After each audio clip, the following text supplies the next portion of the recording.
Hey folks, it's me, CJ Miller. I'm in Shreveport, Louisiana, across the Red River. It is beautiful, Bossier City, Louisiana. I'm downtown. Come check us out. Lots of fun things to do. I've got a chicken in the oven, just roasting on a baking pan. I decided to do it per the instructions of a recipe that I was looking at, which required no additional water to reduce steam so that the skin can get crispier or something. I don't know. But we'll see. At 350 for about 2.5 hours per 5 pound chicken. So we'll see. And it's gonna mean that I get to wait until almost midnight to eat, which is cool because my calorie counts start over at midnight. My calories, my carbs, all that. So and I need to get back onto that. So I really, I go through periods where I do really, really, really well in my diet, for sometimes for weeks at a time, and then I'll take that break.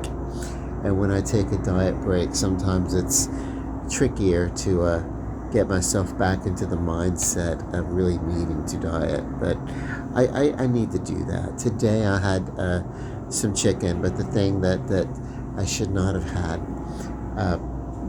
was the side of macaroni and cheese and the little bits of chocolate. I've got to maybe not have that stuff around me,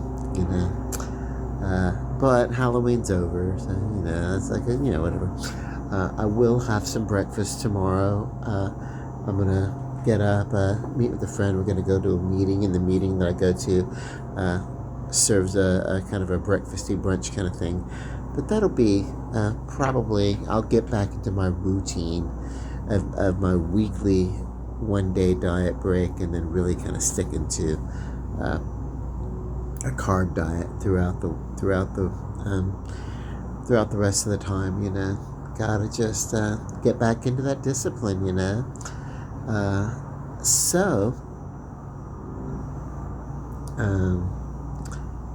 But yeah, so I'm gonna try to start that tonight with the roast chicken.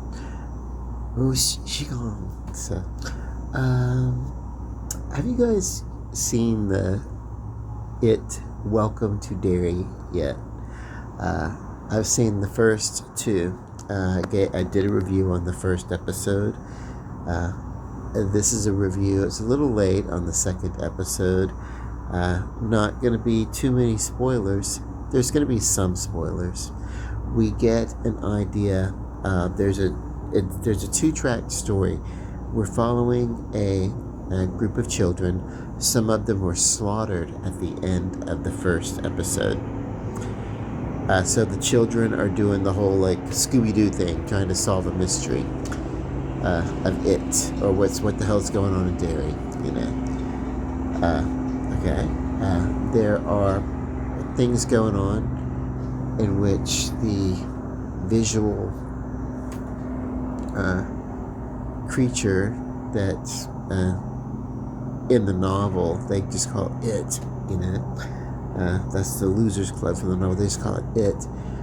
He really doesn't get named that until the movie and the novel It, or whatever, until the time within the novel or whatever. So I guess I didn't read the novel. It's so stupidly huge.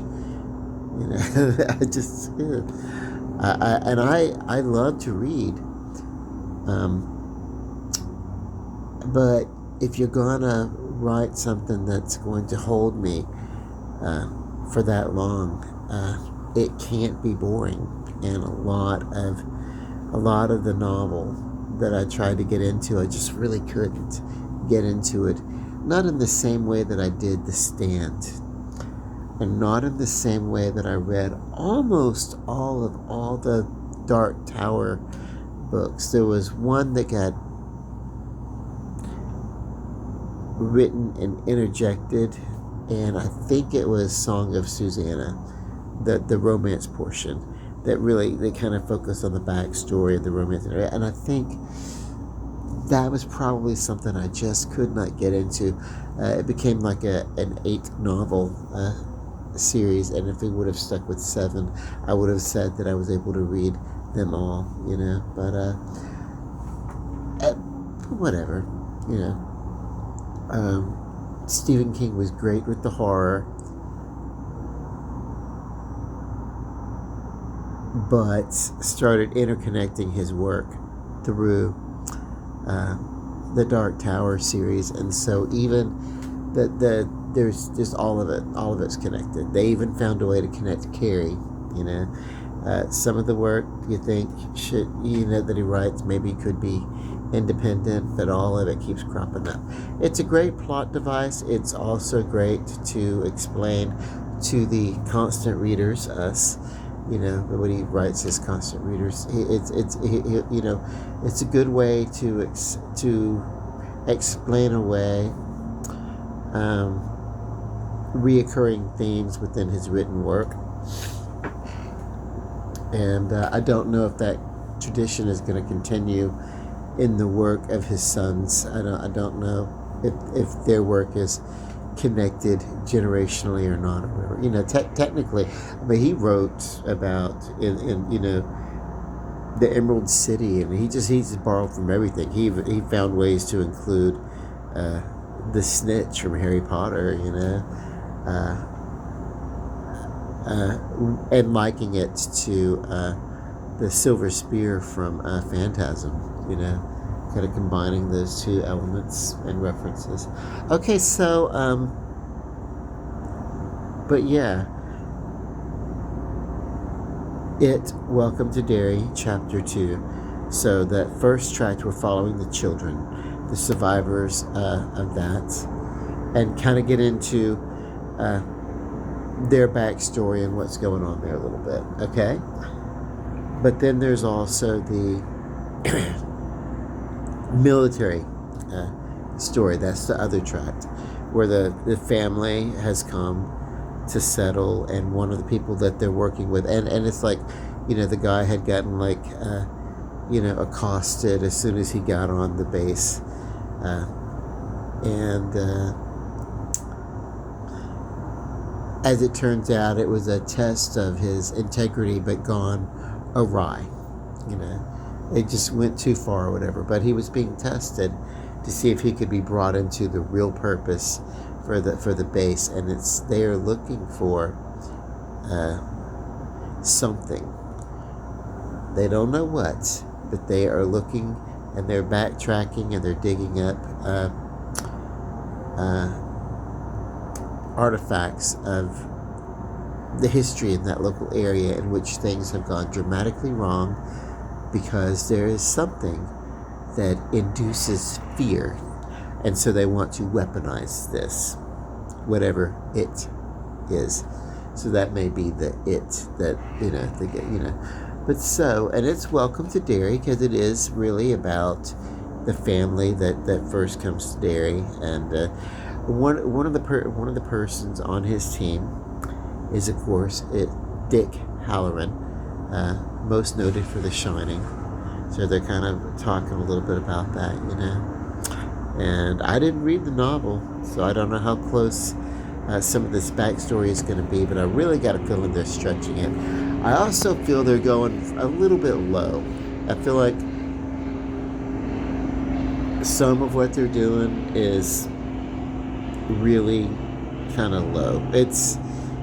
They're doing things in this series, in the first 2 episodes, that they really didn't do in the 2 It movies, in the remake or whatever.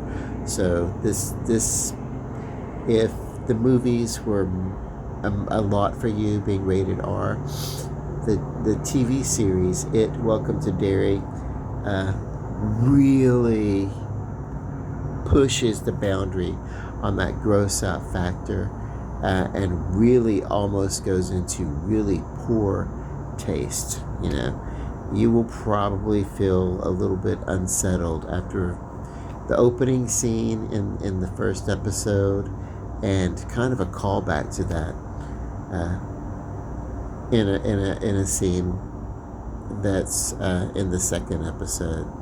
And, you know,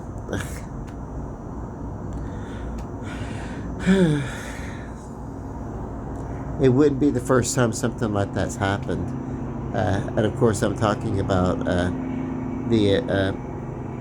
the natural experience of childbirth as being, uh, perverted here. But the first one that I think really did that was Rosemary's Baby, Roman Polanski. But it wasn't quite that. But I think they revisited it in American Horror Story. The first season, retroactively named Murder House, in the I think the 11th or the 12th episode or something like that, where the mother gave birth to the twins, and that was pretty much a brutal thing to watch. But the way that it's being portrayed in this Welcome to Derry, I don't. It's a good program and everything, but I feel like it just did not need to happen. I just feel like it just did not need to happen like that. It's, yeah. I feel like if I were, and I have a large tolerance for these kind of things, if I were on the censor board of this program, those first 2 episodes, I would have had to have said, hey, you have got to cut some of this. You can allude to it, but you gotta cut it. You really did. And I would, if I'm saying you've got to edit down more, and I am probably one of the most liberal viewers of visual media you're ever going to come across, and even I think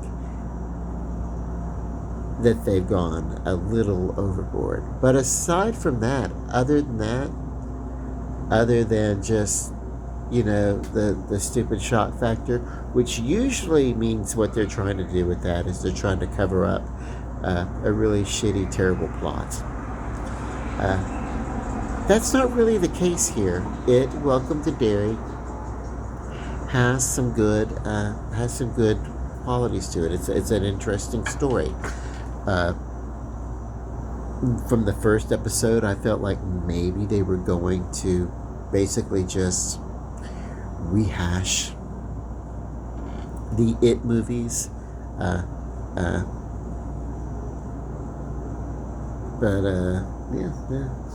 I feel like maybe they're gonna really go off and tell a different story. It is going to involve children, because the creature that we know is It, or that becomes Pennywise or whatever, that creature loves to frighten and instill fear into children, because children who are very fearful, their souls are very delectable to the appetite of this creature. Bill Skarsgård talked about It that he plays the clown Pennywise as if he is an entity that loathes, just hates the children.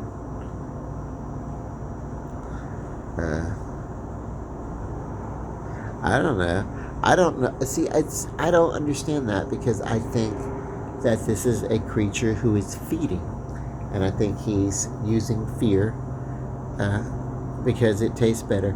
Now, this is something that happened in a movie called, it's a book that Stephen King wrote, called The Girl That Loved Tom Gordon. She was lost in the woods, got lost for about 7 to 9 days or whatever, that she was wandering around, and there was an entity in the woods that was trying to make her afraid, and the more fear he could draw out of her, the better she was going to taste. Now that sounds like It to me, but this was in a national park, so that's that's this creature that we know is It. That's the way it manifests. That's what it does. And so that's You know, it's not the only one of those creatures. You know,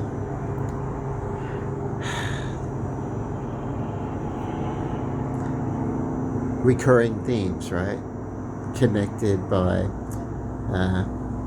the lure of the Dark Tower. They may not exist within the same universe, but they exist within the same multiverse of the Stephen King work, you know, which may or may not be completely autonomous from the collective imagination of all of us. Whatever, I don't know what kind of proof or whatever. I think the reason why multiverse stories exist in the first place is because people really overthink and try to reach and try to resolve every single non-plausible aspect, you know, instead of maybe just sitting back, chilling out, and fucking relaxing with a good story and enjoying it. So it's because of there's some uptight people that we ended up with multiverse stories, you know, that prevail all the way through. And also there's the whole like wonderment of you know, the early scientists / philosophers, people who philosophize through abstract science and mathematics and physics, to wonder about interdimensional properties or whatever. It's whatever. And I'm like, you know, it's all great and it's all good, but in real life we live in a physical world and we have physical rules in this universe that we live with, and everything else is just the unknown. We can speculate, but it's the unknown. We really have no idea. So just enjoy it. Take the fiction and love it for what it is, you know. Although, had it not been for the people who really just need to explain every single crevice within a story, we wouldn't have, you know, such great stories today. And it was so funny because there's a part of me in my real life, I'm pretty much black and white to the letter, contractually and everything. So I get that. I have that mind that looks at loopholes. You know, have you ever seen that movie, or you ever see a movie, and especially the horror movies of the 1980s, the slashers or whatever, and you're like, wait, but what? You know, you see the plot holes, you see the fractures, the faults in the stories or whatever, and you're like, but why the hell didn't?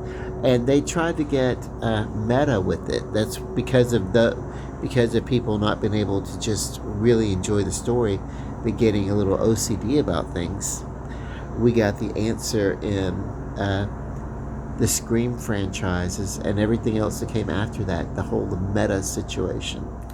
So yeah, that can sort of sometimes get in the way of the enjoyment. If you cannot sit back and sometimes really realize that you got to suspend some belief, and that characters are not going to act in the same way that we do, the audience, because we are viewing with an omniscient point of view, that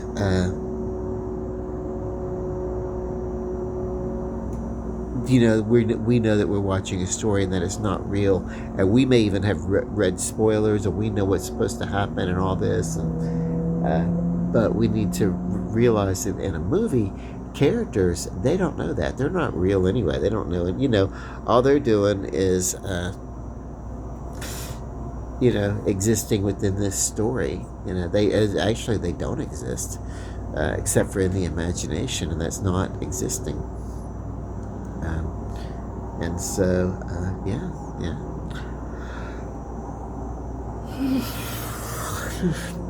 So, yeah, that's like the problem with the last Superman movie, is that some of the characters did not act human. they were a little, it was a good story, but they were a little flat. And I think where they erred in the case with this Superman character in that last James Gunn movie is that there's this whole little speech, this diatribe, where Superman just goes on this rant about how human he is. I'm a human.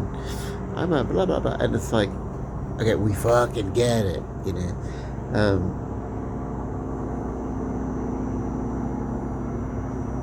But now that that's been addressed, whatever, you know, it's whatever. The humanity of the people that we put on pedestals, that is something that really should have been addressed a little bit more. But I mean, it was also, that was a leg of the DCU that was going to be told and more family oriented, even though it's not a G-rated movie, you know. But it's more accessible than, I would say, some of the Creature Commandos on that DCU and the Peacemaker season 2. They were not they were not programming geared towards children. Whatever. Forget those first 2 episodes there. Orgies and bare dicks everywhere or whatever. So I don't know. But yeah. HBO Max, love you, bruh. But tone down some of that. You know, I don't need to be shown every single thing in order to know what's happening. You know?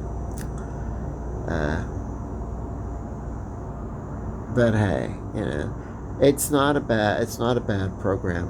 I will rate this. For my rating,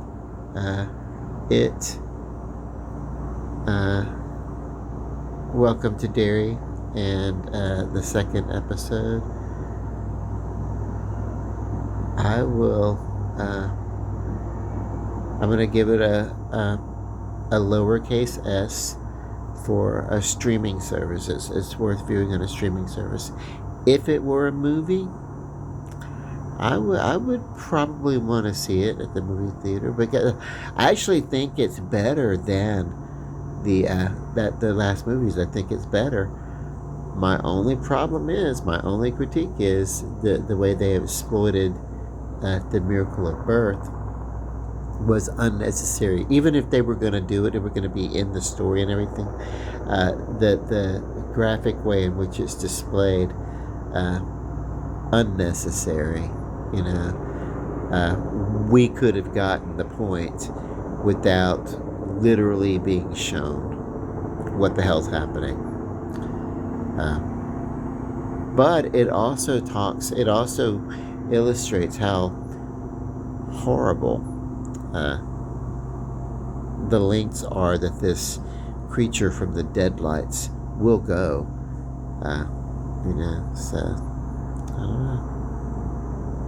I don't know why it will come along and like eat and feed on some people instantly, and then some people not. I don't know. But whatever. That's the loophole for the whole It franchise. It will sometimes snatch up a kid or something or whatever and cannibalize and feast on it without having to wait. And then there's these other things that it plays kind of a cat and mouse with its prey to really get it tenderized with fear. You know, so, I don't know. It's also very much it. Pennywise, the creature from the deadlights or whatever, very much is a Fred Krueger. It's very much a Fred Krueger kind of thing. I don't know which came first, it or Fred Krueger. I don't know, but basically they're of the same motivation. it the motivation is that it wants to feed on the fear because the fear enables it. Then there's also the something else that happens. 23 years or something. It comes back and gets to feed. I don't know for how long or whatever. But then there was a creature with a movie called Jeepers Creepers, and that creature comes back every 23 years, right? So, yeah, I don't know. I didn't really care for that last iteration of that creature from Jeepers Creepers because they moved the whole thing down to New Orleans and it just got really cliche. Wow, anything like that's got to have any sort of, mystical whatever. And where does anything like that happen? Of course, got to be in New Orleans. Yeah, there is some of that. But whatever. There was nothing wrong with it being just on the highway because those other two movies, Jeepers Creepers and Jeepers Creepers 2, they look nothing like Louisiana. They look like something that was happening in I don't know, the Northeast or something, some highway or something where people are just driving along, home from college or something. I don't know. In the Midwest or some bullshit. Doesn't look anything like Louisiana. And then it turns out, oh, well, they were just movies. And the third movie, it's like takes place in the real world and of their version of the real world where it really happened. And there's a festival to celebrate the movies and the whatever of the whole Jeepers Creepers or whatever. So, but yeah, there's a lot of theme. There's a lot of unoriginality. I imagine a lot of this also comes from Lovecraft, and it goes all the way back to really my fundamental Baptist upbringing. That when I was a little boy and I used to be like scared, and it's like, oh no, it's if you're scared of the devil, you give him power. Think about Jesus, or whatever. And it's like, oh my God, if I think about Jesus, that makes me think of the devil. There's no way to win, to escape, so whatever. But I was like a little kid, like 3-4 years old. It's almost terrible to frighten kids like that, because it was like I don't know what it is. I'd get spooked out, and my parents would get frustrated. Just think about Jesus. Or whatever, and it's like, but to think about Jesus reminds me that there's a devil, and so I'm scared all over again. So, yeah. As one time, I guess my mother she just got a moment of frustration. She's like, "Go to sleep," She kind of gritted her teeth, and I'm like, "Ah, you're scaring me," So, weirdness. But I love scary movies today. I'm going to go check my chicken. Love you guys. Welcome to Derry, episode 2. I'll probably watch the third one tonight or tomorrow, and I'll come back and I'll review that in a very loose way again. But so far, I think it's shaping up to a lowercase s, simply because that's where it's worth the streaming. It's worth the streaming. Later on, if you have an opportunity, I don't know if people actually buy media anymore, not to the same way that we did, but I probably would have. Oh, and by the way, of course, we all know about the the promos that's coming out for American Horror Story season 13. Well, we had Delicate. No one really cared for that. Then we got, instead of American Horror Story 13, we got Grotesquerie. It could have been an American Horror Story if it had been done just slightly different. It was basically that, but it was basically a season of American Horror Story that was named Grotesquerie, not American Horror Story, and it was probably done just to demonstrate, so that Ryan Murphy and his company could basically demonstrate the power of that name the branding of American Horror Story, that it's important, and that it will bring in advertising dollars because it will bring in viewers if done right. And it may have been a play for, hey, the show really does deserve a decent budget too. So I hope so, because I didn't really care for Delicate. I actually think Grotesquerie was better than Delicate, but it wasn't necessarily a straightforward horror. It was just a surreal mystery, and kind of like it was a fever dream, basically, the whole thing. And what else? What happens after that? Well, we didn't get anything for a year. I mean, it was just nothing. I know that he'd been talking about, and I think what it is he really wanted to do something really big with his 13th season. And I think what it is that he really needed to, Ryan Murphy and company or whatever, I think they really wanted to, I know if they're bringing back Jessica Lange for a little bit, they needed to wait till she was available. They'd done some work with Long Day's Journey Into Night. They're doing a film version of the play that she reenacted on Hollywood, that Ryan Murphy did produce the play, and I hope he had a hand in the movie. But I love Jessica Lange. I could really see her pulling off Mary Tyrone in a way that, I could see her. That's basically every part that she plays on American Horror Story anyway. The older grand matriarch figure, just obsessed in some sort of way. If it's not a drug addiction, it's another type of obsession. So yeah, I could see that, I could see her playing that part, because she does play that part in so many things that she does. Jessica Lange loves to play crazy characters. She loves that. She loves to play characters who are touched, who are a little bit insane, and she does it well, in the same way that Jack Nicholson plays crazy very well, and emotionally charged, so does Jessica Lange. The Postman Always Rings Twice.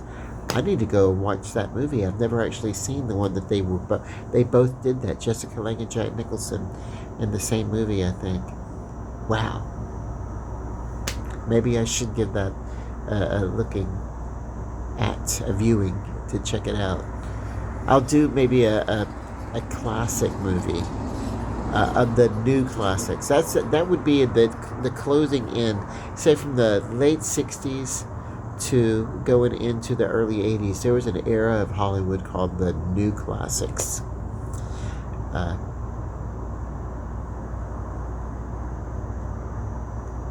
And basically it was fictionalized stories, but being told, well, sometimes they were realistic, real historical figures, but usually they were fictional stories, but being presented and filmed and everything just in almost a verite sort of way, a pseudo verite, so that you almost look like you're watching a documentary or something. And Alice Doesn't Live Here Anymore is my favorite example of that. Okay.